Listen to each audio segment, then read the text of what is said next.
Hey guys, you're listening to the Couplings Fire Podcast. Here's a couple of things you might need to know or maybe you just forgot. I'm Chris. And I'm Taylor. We are married. And we're both firefighters. Join us as we talk anything and everything fire related. We don't claim to be experts. We're just two people who love to talk fire. And everything we say are our own opinions. Our goal is to inspire anyone listening to take the steps to better their department, however they can. Let's get on to the episode.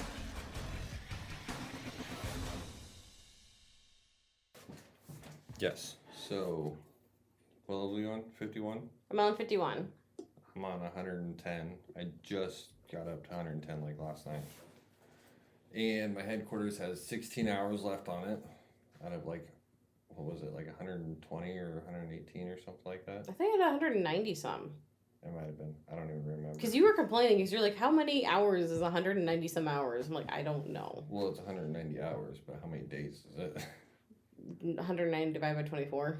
I'm not good at math though, so I'm not going to even try to attempt it. Okay, so what the heck are we talking about? Emergency HQ. Emergency HQ. Our listeners are like, what in the heck?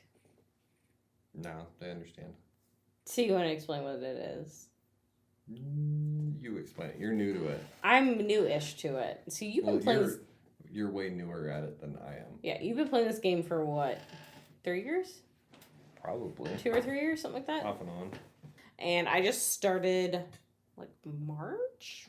February, March, something like that? Something like that. Like, right before we started the podcast, I think.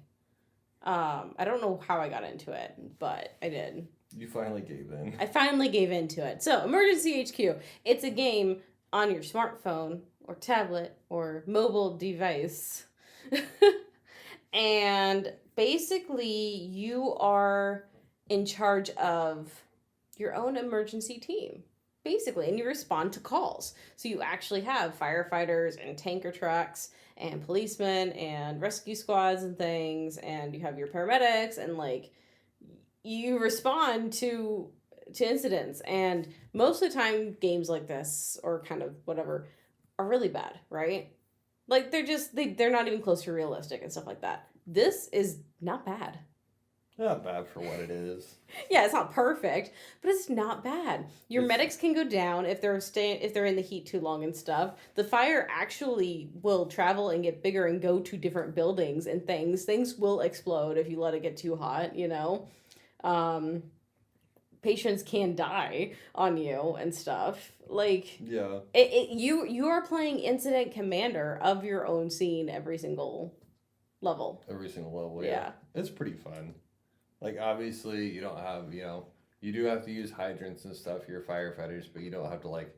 hook to trucks or anything. Yeah, hook to trucks. It's a simplified version of... Yeah, very much. Of firefighting, of rescue scenes in general, but it's super fun. Like, I didn't think it'd be fun, but dude. It is actually pretty fun. You can spend a lot of time on it. Yeah. Faux show. I'm doing pretty good. And not gonna lie, it's actually really good practice at going through and figuring out, like, prioritizing what you need to do and how things need to get done. And even though it's just little in a video game, it does eventually translate over into your tactical decision making for on scene or, like, for anything in life, because you have to make the decisions so quickly about how you do things and where you're going to go and what fires you need to put out first or what patients you need to help first or, so it's like very, very low level, but like it's starting to teach you how to make these decisions. And I'm like, that's so cool. It's pretty fun.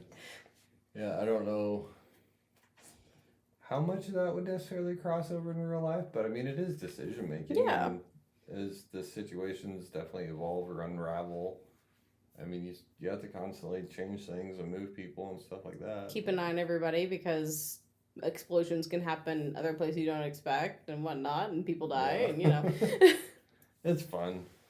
It's fun. It's fun. It's fun. Anyways. Welcome to the podcast, everybody. We're happy you're here with us. Welcome to our podcast. We're going to have a kind of fun one tonight. I don't know. I think it's fun because we get to just play around with our imaginations and think a little bit. We get to pick Taylor's brain.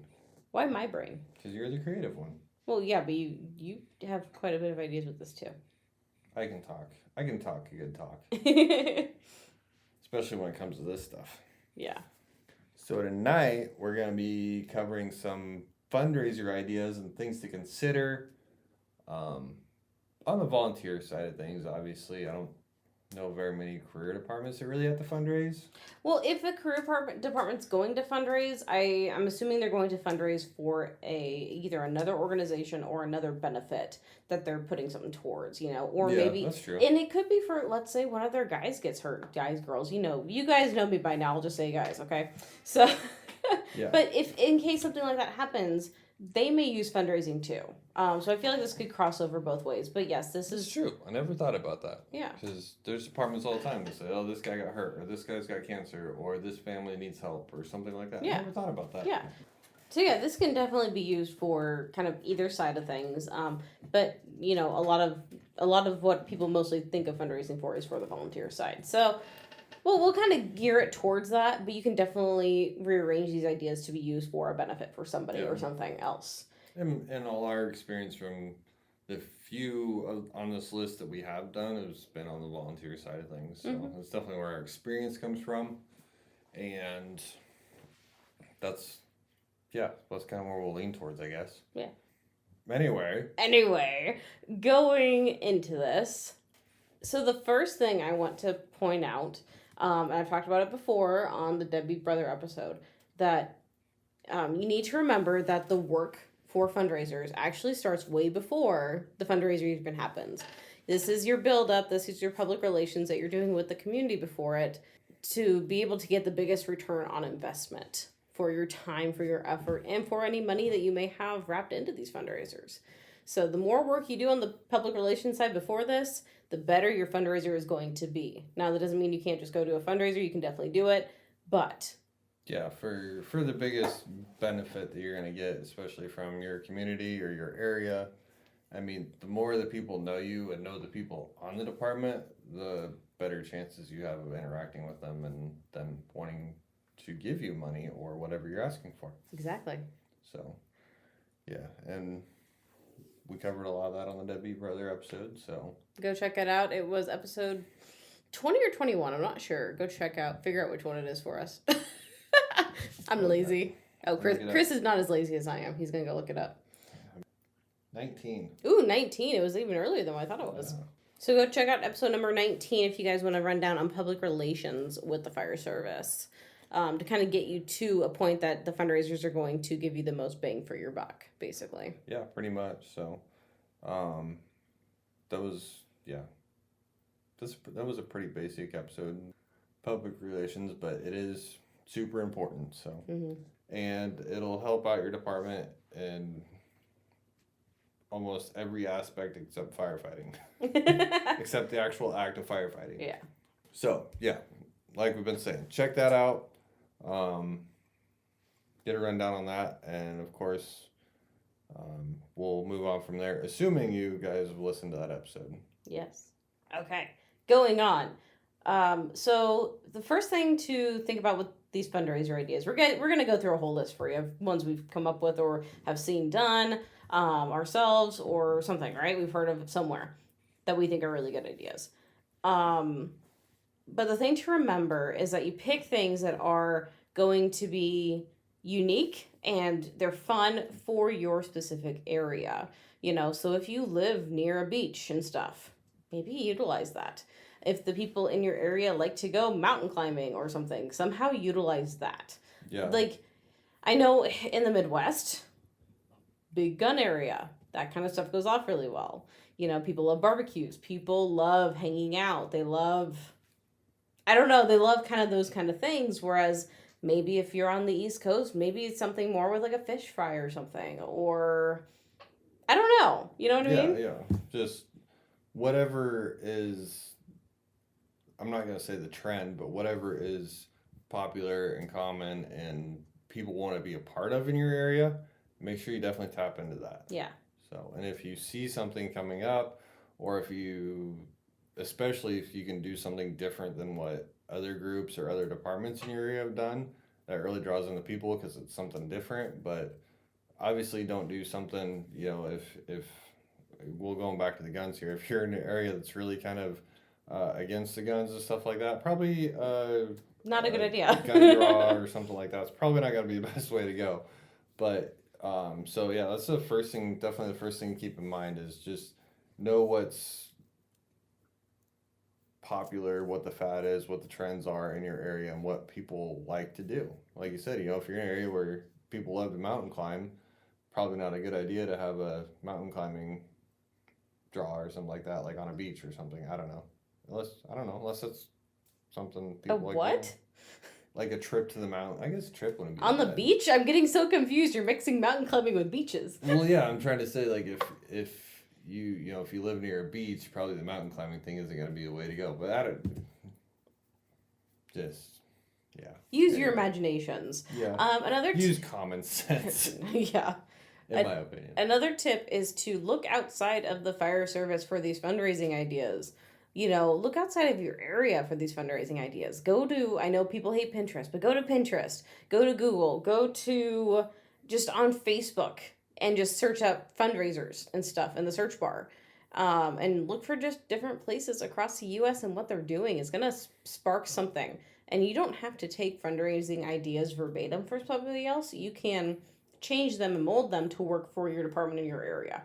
Yeah, absolutely. And something that works, maybe a couple states away from you, it might work out great for you, and no one else in the area has found that. So you have that unique perspective on it, or that unique take on it, and you're the only ones in the area doing it, and people might love it. So yeah.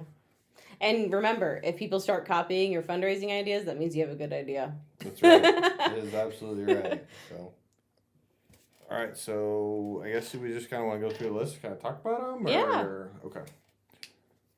So this one was your idea. You had the idea of doing a designer purse bingo. I heard of this somewhere else first. I don't remember where I heard of it from. I wish I could give credit, but I've heard of it, and that I really wanted to do it, and I haven't gotten a chance to do it yet. So yes, designer purse bingo. And basically, women love designer purses. And especially for people in the fire department, it's so out of their realm. They're not thinking about stuff like this. So this is something so different, right? Yeah. So basically what you do is you charge anywhere from like $30 to $40-ish per ticket for a woman to get into your designer purse bingo.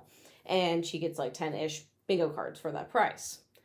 And I would suggest having it at a winery or somewhere so she can get, either cheese plates and stuff and buy wine. So that way the winery benefits and you benefit from it or whatnot, right? Because you keep all the money from the entry fee.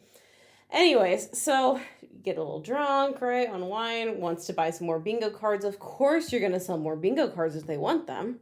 So you're going to have that option too while they're there. But you have these designer purses, and it only works if you go for the good ones. And I don't know a lot about purses, but you got to go for like Kate Spade and Coach and like whatever other designer purses are out there. And you actually have them there.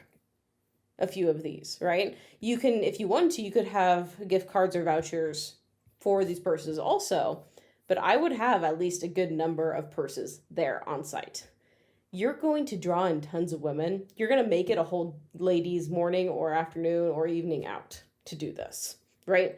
It's going to be, they come for the bingo and for the purses, and they stay for the wine and the food. And if you wanted to have some sort of either music or some other entertainment happening with it, go ahead. Maybe team up with a local clothing boutique, and they do a runway show of their newest fashion lines and stuff at the same time. You can incorporate different things together, but the big draw is going to be this purse bingo, because women are going to spend $30 to $40 if they could win that however many $100 purse. Yeah. Right?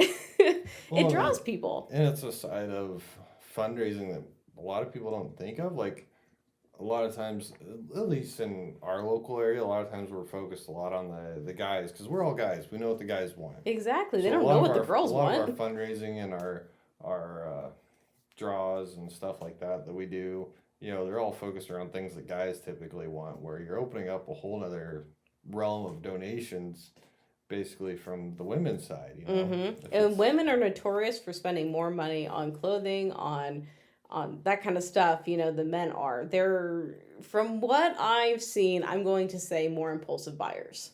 Yeah. So. Well, it's out there. I think it'd be a great idea. Yeah, it sounds like a great idea, and it really does. I really don't have anything to add to that, but kind of think of that higher line purses and stuff like that. One idea that we had that kind of ties into this is doing a pampered chef party. I forgot about that. For our old department, you know. That's not even on this list. Well, I know. I just thought of it. Okay, they're gonna steal my awesome idea. Like, this is like the pinnacle of like my best ideas ever. Okay. Yeah. So like we did like pancake feeds and stuff like that.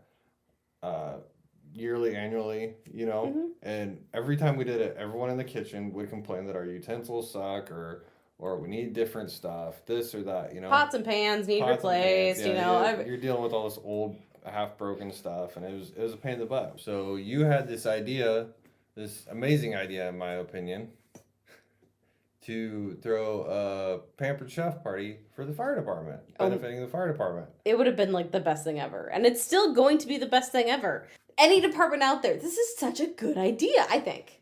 I think so. Like, again, it's encompassing the female population. Yep. And whether they like to cook or not, they like having nice stuff in the kitchen. The pampered chef stuff, I'm not trying to put a plug in here, but it is nice stuff. It is. We really have is. a bunch of it, and we love it. Yeah, and the people who love Pampered Chef love Pampered Chef, right? Yes. They geek out for it. Like my mother. Like your mother. That owns like everything. Literally everything. It doesn't matter if she needs it or not. She buys something from Pampered Chef every time. Right. But you have those women who, and it doesn't have to just be women, right? It can be men too, but stereotypically it's women. And so you have like a legit, and don't do one of those Facebook online parties. No. You do an in-person Pampered Chef party at the station.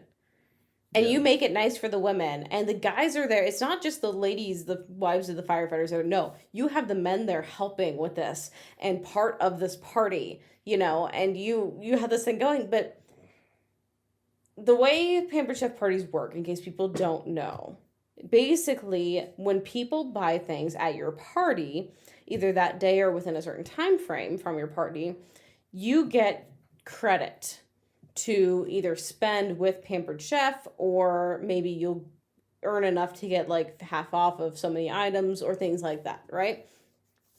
So then you use that to build up your kitchen supplies in your fire department and to revamp everything. Now, when it comes to like you get so many things half off, this would be a good time to set a budget with your fire department beforehand of like, okay, you have one person in charge of like getting your new utensils or whatever you're going to use, right? New cookware and everything. You give them a budget of you're allowed to spend this. That way, if they get that 50% off or 75% off item or whatever it is, they have that play money to get what they think that the department needs without everybody, because usually those decisions have to be made pretty quick after the party closes. So you don't want to go through a whole like big meeting with everybody. So you really just want to like give a budget of like, this is how much you're allowed to spend, right, on this, and then see what happens with the party, basically. Right, yeah. And it may not sound like that great a video, but like I know my mom's bought like probably at least half her stuff at either got it free from parties or got it at a highly discounted rate. Well, there's a reason she holds 1 to 2 parties a year. Yeah. Because she loves it so much and she gets so much free stuff out of it. Yeah. So I think it's a great idea because, like I said, it encompasses the female side of the population, and a lot of women out there love Pampered Chef. It's a way that you can be more interactive with the public. Yeah. And it's a way that it's going to benefit the department overall. I mean, well, it's a way people don't think about. Fire departments don't think about revitalizing their kitchen or their utensils and their cookware and everything in the kitchen. That's probably one of the last things they think about. Yeah. especially on a volunteer department. In a career department, at least you're spending time cooking in there and stuff. On a volunteer department, you may cook in there, but it's not nearly as often. It's not like every meal, every shift, Yeah, like a career does. I think like we had like one or two a year that we were in there, and then the auxiliary there also used it probably once or twice a year. Yep, but then So, sometimes we'd use it for meetings and practices and things. yeah, and we had random meals and stuff Yeah, there. so that we used it enough, and it was something that, it'd be nice to have nicer stuff for. And this isn't something you Just have be to do nice every not to have year. broken stuff for. Exactly. This isn't something you have to do every year, but you could if you wanted to, or it could just be a one-off, whatever works. Right, yeah. So. But I know, like, our Pampered Chef, because Chris, you and I have a Pampered Chef set of cookware, right? We've had that set of pots and pans since we've gotten married, so like almost 9 years now. Yeah. It's just now starting to show its age. Yep. So that's 9 years of using it every day. basically every day, you know. So this is gonna last your department a long time. Mm-hmm. So why not? Yeah. And depending on who your local area Pampered Chef person is, they might be willing to do more for a department too. You Yeah, who never know. knows? So I wouldn't expect it. But Yeah, don't expect it, but you never know. You never know. So I thought it was a really good idea when he brought that to me probably a couple years ago, but we never did get it done. But I think it's a fantastic idea. Yeah. So they know all my secrets now. we're kind of giving them away. Yeah, we're kind of giving them away. So All what's right. next on here, Chris? Let's see here. The drive-through feed. We have a little bit of experience with this one. Yeah. So when COVID was happening last year. 2020. So last year when COVID was happening, a lot of the departments that we talked to and stuff were just most of their fundraising for the year had kind of been put aside because it was all in person and it just wasn't the social thing to do. So a lot of the fundraising and stuff like that had been put on the side and just, we're not going to do it this year. We're going to let things be. There was a department, I don't remember who it was. I think it was up north, I believe. It was up north. It was quite a while away. But yeah. They did, I believe, was it still a pancake feed or was it just like a barbecue? I've seen it both ways since then, but it was just a barbecue stuff when I first saw it. Yeah. But they've done several different types of food options, but it's always been drive-through.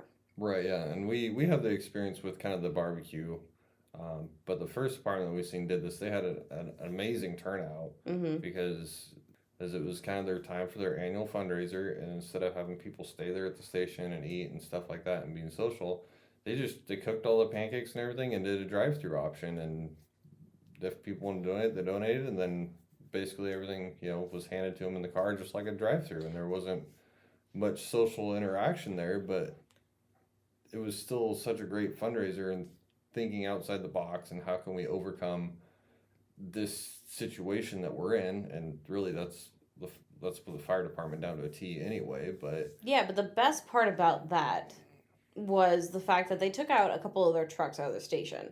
They actually had the cars drive through the station. Yeah. To do this drive-through. So they would take the money, whatever donation, and give them the food inside of the station, inside the bay. And so then they drive out the back. A little bit of a tour of the Exactly. station. They got a little bit of the tour of the station and then they left. Now, when we did this, when we ended up adapting this to our department then, we ended up not being able to go through our station. It didn't work out for us. So we just went through the alleyway. Wasn't quite as good, but we still had stuff set out and it still worked. Yeah, because what we were raising money for, we had out there and kind of had little signs or whatever kind of explaining why we needed to replace them. You know? And it was still kind of informative for it and stuff like that. But we had a really good turnout. We had a fantastic turnout. And then while they were driving through, when they were saying how many people or how many meals they needed, we gave them fire prevention supplies that we weren't able to give out to the kids otherwise. Right, yeah. So it was fantastic. So we're like, how many kids do you have? And they're like 3. And so we gave 3 packets of fire prevention stuff along with the food. Yeah, because we couldn't go out to the schools that year either. Yeah. So it was an awesome way to still interact with people and think outside the box and be creative. And a lot of times, I think, at least what I think, I don't have any way of proving it, but a lot of times people don't necessarily want to stay. They want to come, donate, and go. Yeah. And this is And perfect for that. This was great. And I think if a department were to do this in the future, maybe offer both sides of it. Like a lot of times we did the to-go stuff. Yeah. But they still had to come in, get their food, and walk out, and yeah, they if had you to find did a it place to more, park, and it was annoying. yeah. But you could more have of a drive-through option. yeah. Or if for some reason you don't have the staffing to be able to do a full in-person meal, you could do just the drive-through. Right. Yeah, and that was the other thing that I've heard from other departments is that it's getting so hard to get people to donate that extra time as well, when it comes to events like fundraising and stuff like that, because that's always an argument. Should departments have to fundraise, but that was kind of the other side of that coin was, well, it takes half the people to do this because we can cook it and deliver it with half the people instead of having to do all the little extra stuff, which the extra stuff is worth it, but at the same time, for the benefits, if that's your problem, that's a way to overcome it. Yeah. So. All right. Next up, what you got? We have Fill the Truck. We've touched on this in a previous episode. We're going to touch on it here again really quick so it's nice and neat and fundraiser ideas. So, Fill the Truck. Basically, the idea of Fill the Truck is to fill a fire truck with bottled water or Gatorade for the fire department, right? That's the whole idea with it. Now, you can fill the truck with other things. Some people do stuffed animals or gifts for Christmas. Some people do food for food banks and stuff. We aimed it towards the water and the Gatorade when we did this. So there's tons of different ways you can change it around. So if you're looking for something, like if a career department's looking for something for another organization for good PR, do it for a food bank or Christmas gifts or something. I don't know. Yeah. There's tons of different ways you can change it around. My take on that, and we already kind of talked about it, but we did it to get more water and Gatorade for us when we were out on fires and stuff, so we didn't have to go out and buy it every time we went out on a fire. I think the one thing that we could have changed though is I don't remember if we had I think we just had one of the grass rigs out there, I think. So what we ended up doing, we had our new pumper out there, and then we actually put the water and Gatorade just in a regular pickup truck. Yeah. Because we didn't want, because it was the middle of the summer when we did this, and we didn't want to have one of our grass rigs, especially since it'd be front line to some of those grass fires, we didn't want to have it be unable to respond right away because of all this Gatorade and water in the back of it. Right. So we did have our new pumper out there, and we had a pickup truck that we put water and Gatorade in. So that's how we did it.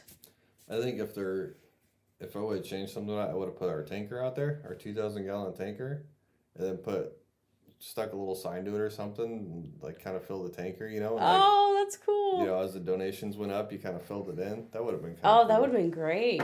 I think that would have been better for if you did an all day thing. We only did a couple hours. Right, yeah. But if you did an all day filled the truck event with other things happening too, that would have been, or a whole weekend event or something, that would have been fantastic to have that marker go up and up and up and share that on Facebook and stuff. 2,000 gallons of water / Gatorade, Yeah. But. So we filled the truck with that. We had cash donations as well. And then we had, the hospital has a program that they actually will grill hamburgers and brats and things, and donate the money to different organizations. So then they were there and they would donate the money to us, to the fire department and the EMTs that were there. We partnered with a bunch of people for this event. We ended up having it in the grocery store parking lot. If you really want to hear deeper into this, go to that PR episode, that Dead Big Brother. We go a little bit farther into this. But everybody we partnered with was fantastic and working with us, and they really helped make it as a success as what it is. Yeah, like you said, you got to partner with people, and that's part of fundraising. Is just because you have to partner with someone, don't see it as giving half your money away or something like that. Yeah. Because if you're partnering with someone, you have that much more outreach, you have that much more influence. It's gonna help you. Yes, it will help. Yep. So, alrighty. Yeah, if you want to know more on that one, go to the Deadbeat Brothers episode, number 19. We talk about it a lot in there, so. Yeah. Let's move on. All right, next up. Next up, we have golf tournaments. All right, I love these. Yeah, these are big in our area, and I'm sure they'd probably be big in other areas too, but it kind of depends on your area. If you have, really, fancy? Yeah, as I say, I don't want to, put limits on things, but like if you have like a really fancy golf Golf course, kind golf of. course or Yeah. club, um, you definitely have to work that out with them. Ours is more laid back here, It's and very laid back. It's a 9-hole course and yeah, and then like no dress code. Like it's very laid back. It's a small town golf course, is what right, it yeah, is. and it's a nice course. But we also go to the other one, the other golf tournament. It's somewhat local. It's like an hour away or something like that. But like, it's out in the middle of nowhere. It's a state park. It's You not know. even technically a golf course, and they have sand greens. Well, it is technically a golf course, Oh, but technically. I mean, it's nothing, and it works out great for that local department that puts that one on because yeah. it's honestly you can get a bunch of firefighters together. You don't have to worry about anything getting wrecked or ruined. Yeah. Everyone's just out there to have a great time. Yeah. So for golf tournaments, let's say the ones we've been a part of, or even other organizations that we've gone to, because I love going to golf tournaments, right? I love participating in them. They're a lot of fun. So I've been to a lot of them for other organizations. You go downtown and you talk to all the different businesses to donate stuff, right? And they don't have to be anything big. But then you take all those little donations, whether it be a cup or a keychain or a hat or something, and then you start building it with other things to make a flag prize or a door prize or whatever it may be. You can find some bigger things you can raffle off for those in the golf tournaments, and then just alone the entry fees. I know a lot of times you have to split the entry fee with the golf course, but it's usually not that bad of a deal.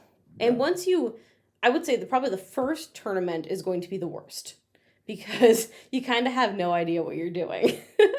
But after that, as long as you keep notes and know how it all went, it gets 1,000 times easier every time you do it because it's just going to run like clockwork, and you can change things around after that, but it's going to get easier. And with any fundraising event, you have to do it more than once. Yes, you can't do it. If you want it to be a big event, you have to do it years on end to build it, to get people out there enjoying it and get that word spread that it happens every year at this time, Yeah. And it's kind of like another one we could bring up in here, like a poker run, like there's a poker run north of us that we love to ride in. Yeah. And it's been going for I 30 years? As I say, it's been going for a while, but everyone knows exactly when it is and what time it starts and everything like that because they do it at the same time every year, and it's just, there's so many people at it now. When they started, it wasn't hardly anything, but now there's so many people that go to it. Just because a fundraiser, quote unquote, flops the first year, as long as they're not losing everything on it, keep trying it out for a few years because it's going to take time. Yeah. So, okay, now back to the golf. Sorry. I think I'm good at most of the golf. I mean, you guys look up how other golf tournaments run for organizations, for fundraisers. You're going to see other tricks that they put on for it, other ways that they make money through it. But otherwise, we kind of talked to the basics of those. Yeah.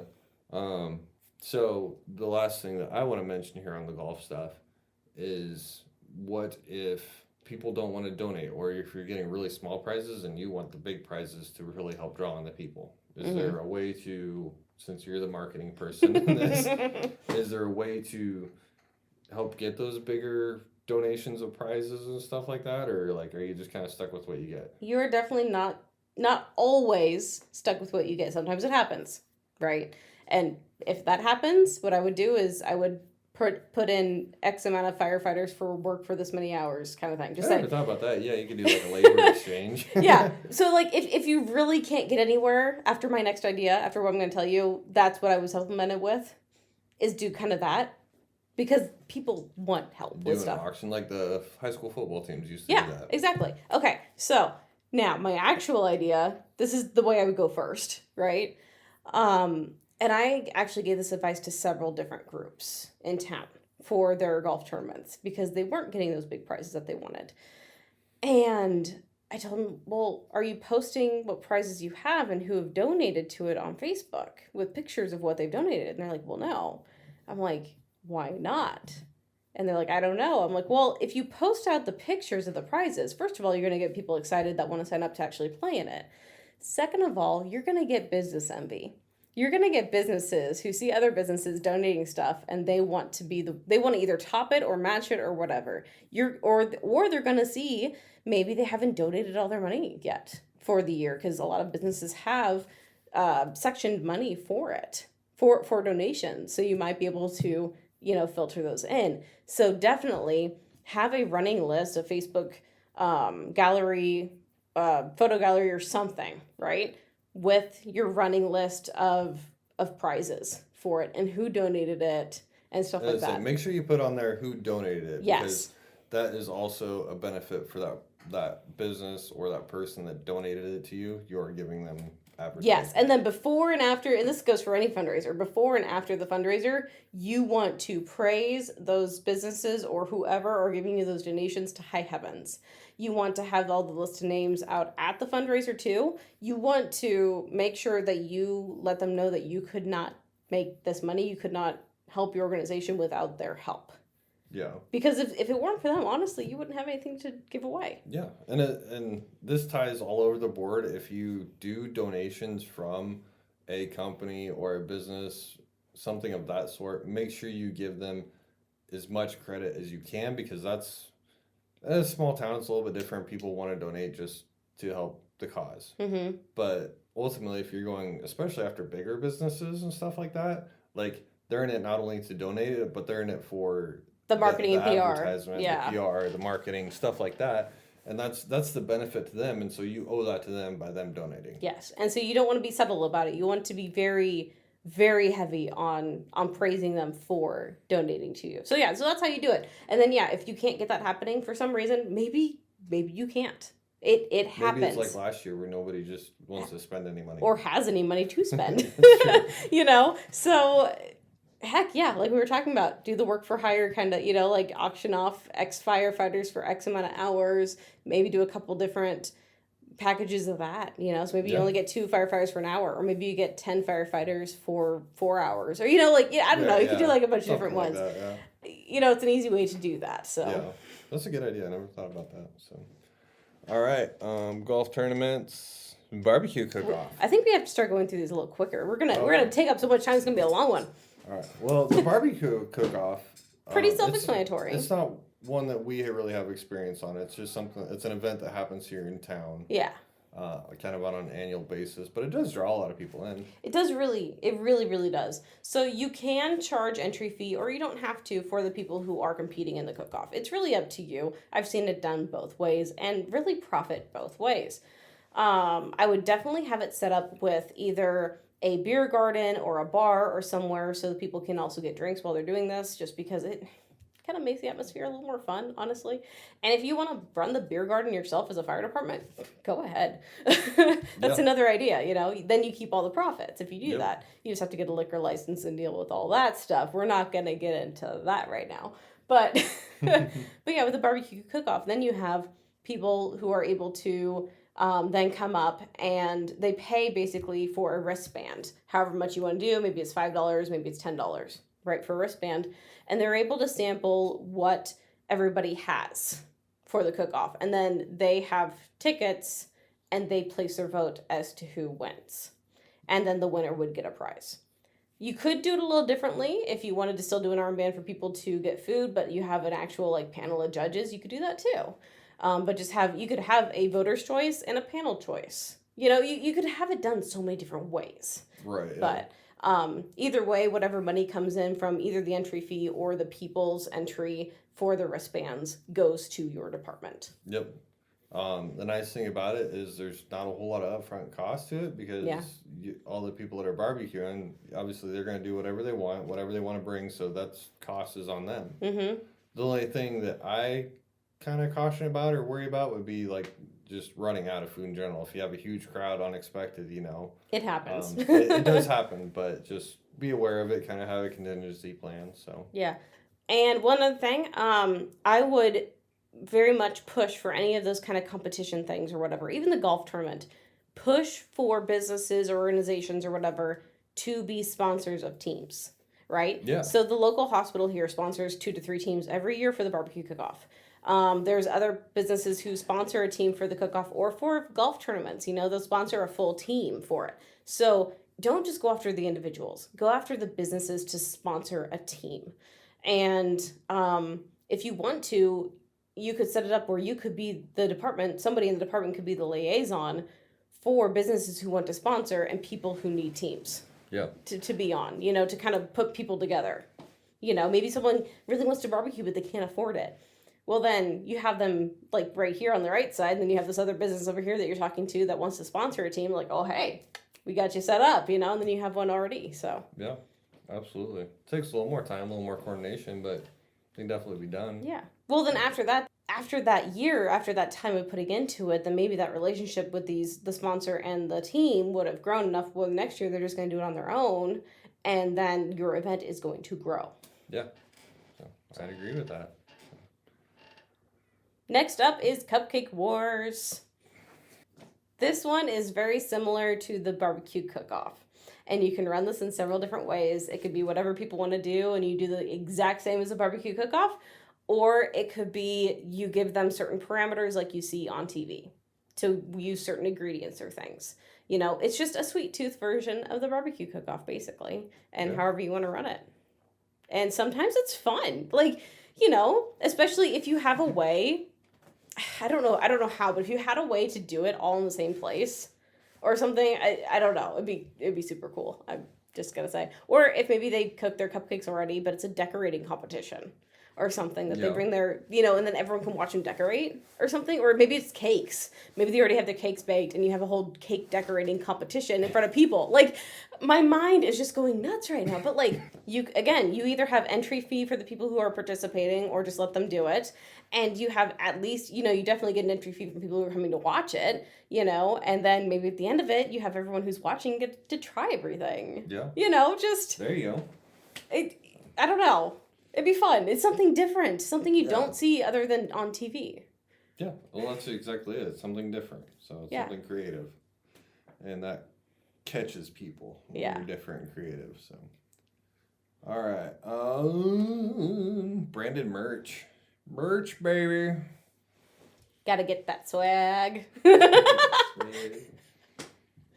So this, go ahead. I think this kind of all depends on your area and how prevalent your department is in the community, and what kind of reputation your department has in the community. Yeah.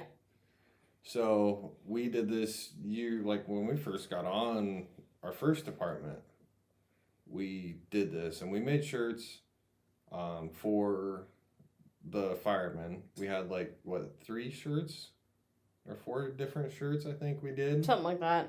That we kind of put designs together and stuff like this. And we put them on shirts, different colors, different sizes. And obviously we sold them, we got them for the guys in the department that wanted them. But we bought a whole bunch of extra at the time. And basically we sold them to the public when we could, when we did fundraisers and stuff like that, we'd be out there selling them. And it worked good for a little while. I mean, we made a little bit of money on it, but eventually it just got to the point where we were actually giving them away because they'd been in a tote for a year, and it was like, okay, we got to do something with this, Yeah. It is a good idea, but I think there's a lot of contingencies on it, and like how much people want to help your department, how what your reputation is within that community, stuff like that. This one really hinges on your public relations. Yeah. And when you do this, I would definitely do a different t-shirt than what your own department's getting for their members, because you want it to be differentiated. And not saying your department members can't buy the same shirts or whatever. It doesn't have to be shirts. It can be hats. It can be stickers, patches, pins, cups, whatever. But not saying your department members can't buy that also, but make sure that you're not giving whatever is for your department only to the public, just because you want to keep some stuff separated. Yeah. Right? You gotta have that pride. You don't want everybody being able to have the exact same shirt that somebody who's worked really hard getting past their probationary getting. Right, yeah. Basically. Exactly. Yeah, exactly. So, but it's a nice, almost sleeper way of making money, especially if you have set up maybe like a Square store or something else like that to be able to sell things online, or an Etsy shop or something. I don't know if you can do this stuff. I don't know. However you want to do it. Yeah. Don't ask me for that advice. I don't know. But if you want to set up some sort of an online shop or just have a way for people to buy stuff, it's a good way for you to be able to sell without doing a whole lot of work throughout. It's just a lot of upfront work. Right, yeah. Basically, it's kind of what it is. One thing I would caution about merch, at least as far as t-shirts, because that's the only thing I've dealt with, is they do cost a lot up front. Mm-hmm. So if you order a whole bunch of mediums and you only end up selling half of them, you're kind of got to eat that cost. Yeah. And like, like you're kind of saying, it's kind of a slow burn effort too. Yeah. It's not an immediate, like you're going to sell them out all right away. I mean, Yeah. you might be able to, but that's one it's fun to do, but it's a little more risky. Yeah. So just, I don't know, maybe do some more research on how stuff like that gets done. Because I'm sure there's got to be some information out there. Oh, yeah, I'm sure. So. Well, heck, maybe if you got a local one, maybe you can partner with them and get the shirts. Oh, local, like, t-shirt shop? Yeah. Yeah, maybe. And maybe you can partner with them and... Maybe they'll sell the shirts for you and you can help advertise for it. Or maybe they'll, like, keep the design on hand so if people want it, like, they'll do it or something. Who knows? Who knows? PR. The worst they can say is no, right? Exactly. Alrighty. Sand volleyball. I think that kind of goes like with the golf tournament kind of stuff. Kind of, yeah. So there's actually a sand volleyball group in town that already meets. So the idea was brought on, since there's already a group that meets that likes to do sand volleyball tournaments, let's set up a day. And I think we did the 4th of July. And let's have this tournament, basically, whoever these teams who usually play in it, sign up for this. The entry fee will go to us. We had an extra booth set up for donations. It was their normal sand volleyball tournament just happening during the day. We had some extra flair going on with some more music and things and whole tub of water for free for people, right? Stuff like that. Just kind of put a fire department spin on it. Basically, yeah. And then we did do a first prize for whoever won that tournament that day. But it was already utilizing something that was already happening and just adding an extra day to their tournament. It's kind of like the fire department sponsored a day of tournaments. Basically, yeah. Yeah. So it worked out really, really well. And you could have people who weren't in that tournament do it too, obviously, but those are most of the people who were in it. Yeah. So. No, it was a good idea. So it worked out really well. The next this is really popular in our area. So take it for what it's worth. If it's not popular in your area, I recommend not doing it, but gun raffles.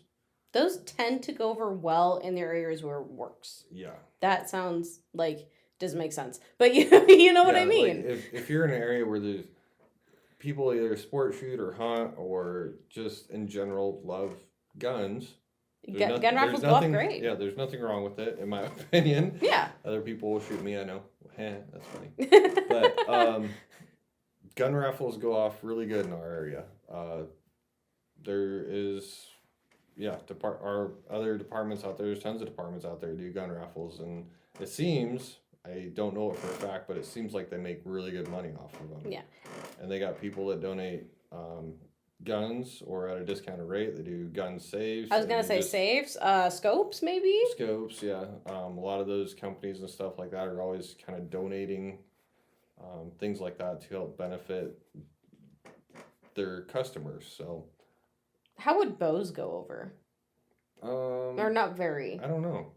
I'm just trying to think of like if you wanted to like maybe stay in that realm but go somewhere else too for just maybe not every prize, but maybe have like a random like maybe either a bow or if there's some other type of a other stuff you use. So maybe there's gun cases and like other than safes, but like actual like hard cases and stuff, or like you get some of the cheaper prizes too. Yeah, kind of all your accessories and stuff like that. Yeah, absolutely. Boxes, ammo, things like that. You could raffle off tons of stuff, but they, from what I know of anyway, they usually do the gun raffle and then it's like a feed that night, and they do the feed and then they do the raffle all that one night and it's taken care of. Speaking of the feed, this is not on the list either, but there is a local department that does a wild game feed every year, and they sell out so quick of a lot of stuff. It's crazy, and it's all this crazy food: alligator, skunk, squirrels, rabbits.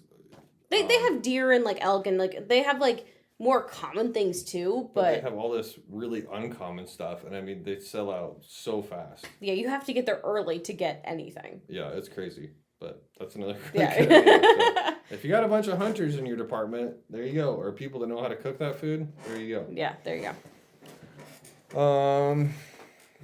Oh, and I'm going to say one more quick thing on the gun raffles and stuff. Make sure you're following any of your state's laws or anything when it comes to all that. Yes. So, We're not here to get anyone in trouble. So please do that. so make sure you're staying 100% legal with how you are doing, not just the gun raffles, but any of these fundraiser ideas. So, Yes. moving on.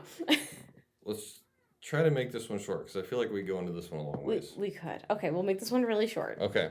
So, our hospital does a gala every year. Gala, gala, Gala. however you want to say it. GALA. A big fundraiser for the hospital every year. And it's for the hospital. Yeah. I mean, the hospital's fundraising. But again, back to the partnership. In the past, they've asked our last department that we were on, they asked us to do the valet parking for them. Mm-hmm.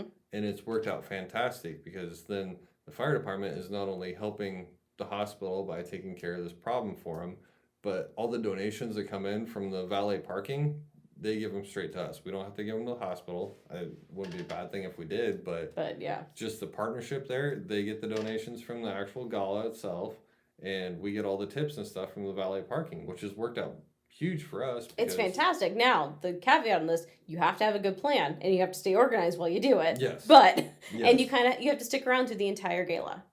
You know, you have to be there from very beginning when people are going to start showing up all the way to the last person leaves. Yep. So just, there's that too. But you make, depending on what it is, what gala is or anything, you make good money off of it. Yeah. Typically, if people are coming to that, they're in a good mood to spend money and and it's pretty fun. It really is. So just be respectful, and all that kind of, all your typical stuff there. But it's a good way to partner with someone that might be doing a gala. Yeah.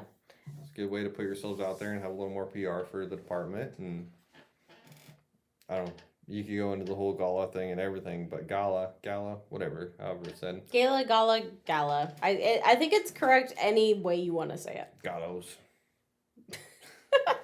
So anyway. one more thing with the Okay.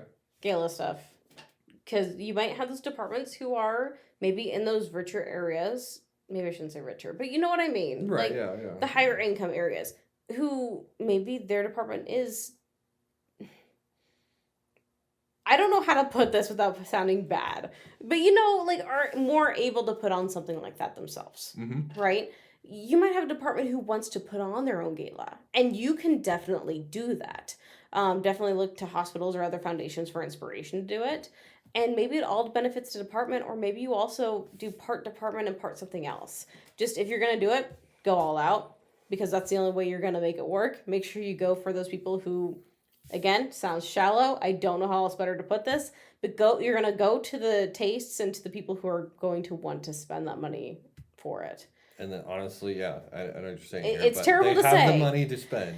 Yes, it's hard to say out loud, but you know what I mean. Yeah, absolutely. I don't know if I'd recommend that for every department out there, because I don't know if every department wants to do that. Right. It's a lot of organization. Like there's so much prep in it that it's crazy. I don't even know how. They spend about 9 months working on the one for the hospital. Yeah. So I figured it was probably close to a year. So anyway, that is an option. Don't know much about it, but yeah, like you said, if you're gonna do it, go big. Yeah, go big or go home. Go big or go home. You heard it here, people. Go big or go home. Okay, one more. Two more. Two more.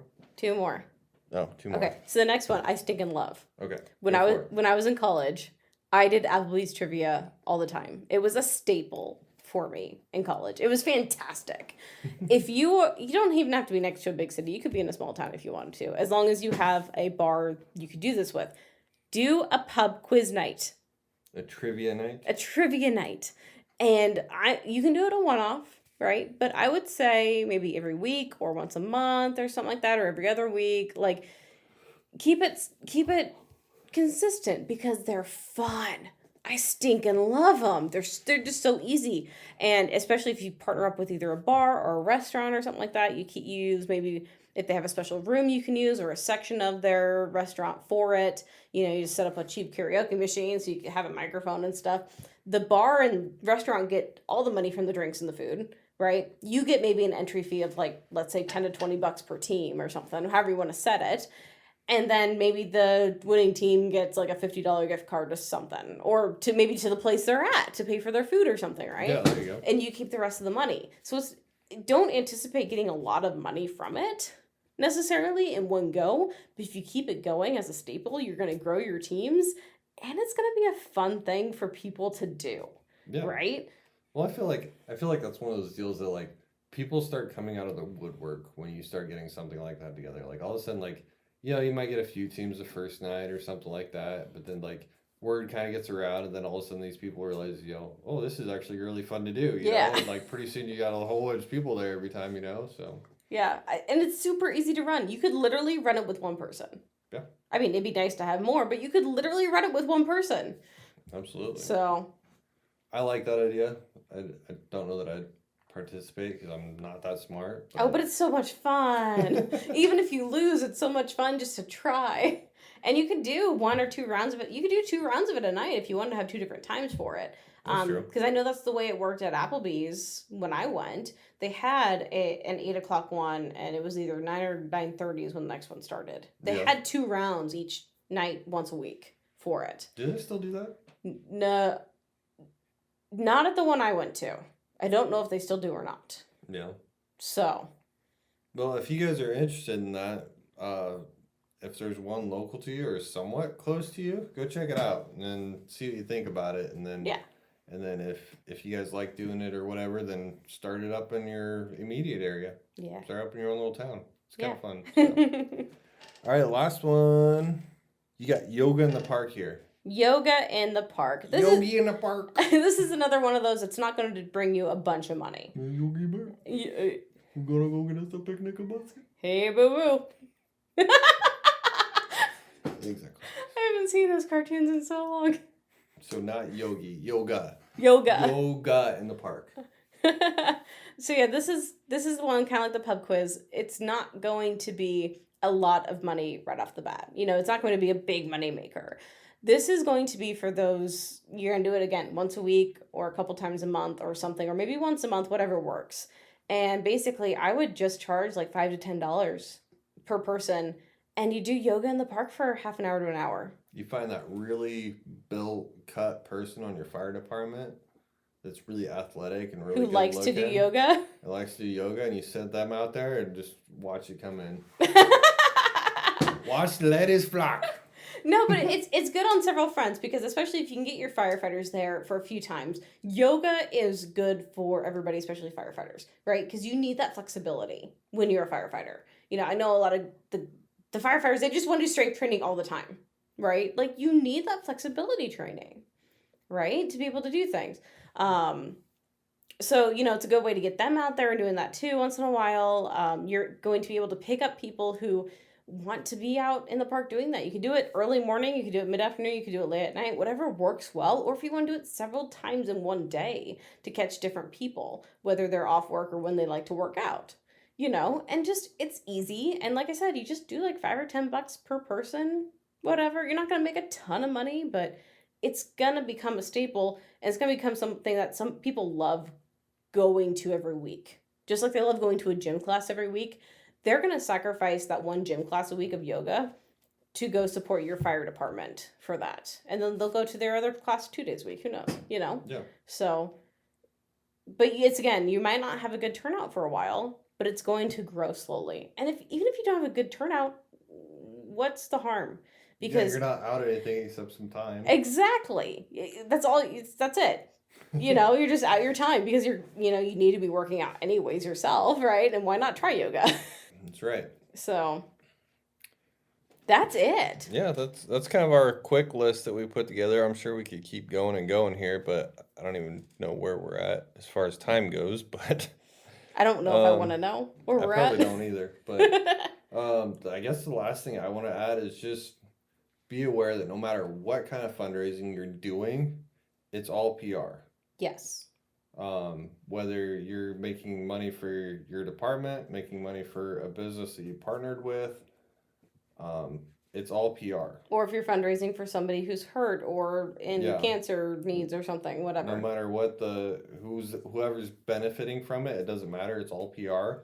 So when you are doing these fundraising events, make sure your guys are they're being kind, respectful, proper, dressed nice, make And sure you're putting out a good reputation to your public. And they act like they want to be there and they're not bored. Yes. That is very important, because even if you have people who are dressed and polite and everything, you can really tell when the firefighters are bored, and you don't want your firefighters to be bored. You want them to be excited and thrilled to be there. Yes. So I guess that's the last thing I got, is because that's just something that we've been through before, and it makes a heck of a difference. It's like talking on here. If we're excited, you guys want to listen. And if we're just on here monotone, some of you guys will probably listen. But it's a lot easier to listen to someone that's excited about what they're talking about. Oh, yeah. It's the same thing when you go to a fundraiser. If you go to a fundraiser and it's just kind of, it's, the environment's just kind of boring and not any fun instead you go to a fundraiser and you have firefighters running around with kids playing basketball and noise everywhere, and sometimes noise anyway, and just people in general having fun and laughing. It's a lot more conducive of an environment. I thought of another one. You said the kid, they're playing basketball. You could do like 3-on-3 teams, and so you have one firefighter with 2 kids on each team or something. Like, there you go. Sorry, I don't know. Just stuff like that. Like, it'd be so much fun. And that wouldn't even necessarily have to be fundraiser. It could be just PR and Just not a raising PR money. event, But anyways. Or just add it into one of your fundraisers. Yeah. So, I don't know. Anyway, so there's our take. I feel it's probably brief in the grand scheme of things, but there's our long chat on some ideas for you for fundraising, and it's just some things to think about. So, you got anything else to add? I think I'm good. You think you're good? I think I'm good. Wow. I know. Are you sure? Why? I don't know. You're a marketing person. You're never good. I always have more I can add, but we can add those in other episodes. Okay. So. We can go over it again, you're saying? Yes. All right. Well, thank you guys so much for listening to us rant tonight. Hope you're having a good night or a good day or whatever time you're listening to this. I think we've done beat this subject with a dead horse. I was wondering if you're going to bring that up this time. I remembered it. Also, do we have a name for this horse yet, or is that too morbid? That might be too morbid, but I'd be Okay. like leaning towards like Fred or something like that. I guess Frankie was a fire truck. I don't even know. Fred sounds like a good horse name. We had to think of something else in F, though. Okay, we'll think about it. But can you really name the horse? Because then we beat this with Fred. Oh. That wouldn't make sense. We beat this with a dead horse. Again, yeah, it's probably too morbid. All right, I'm done. I'm not sure. All right. All right, thanks guys for listening to us, and we hope you have a good rest of your day. And we'll catch you on the next one. See ya. Bye.